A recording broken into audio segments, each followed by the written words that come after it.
ભાવનગરના કરચલિયાપરા વિસ્તારમાં બાઇક ધીમે ચલાવવાનું કહેતા ઉશ્કેરાઈ જઈને ગાળો આપી છરીઓ વડે હુમલો કરતા એકનું મોત નીપજ્યું અને બેને ઈજા પહોંચી હતી।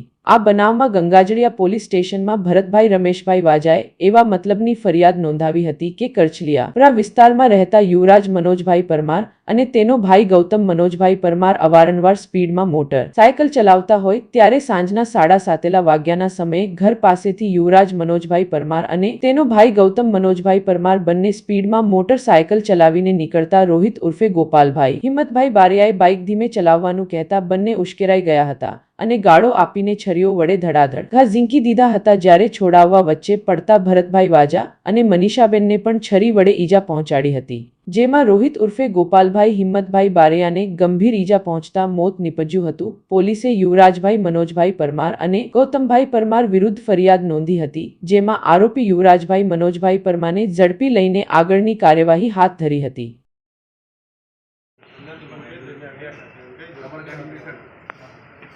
હાલો, તમારી ગાડી લઈ જાઓ। હા, વાંધો નહીં, તમારી ગાડી।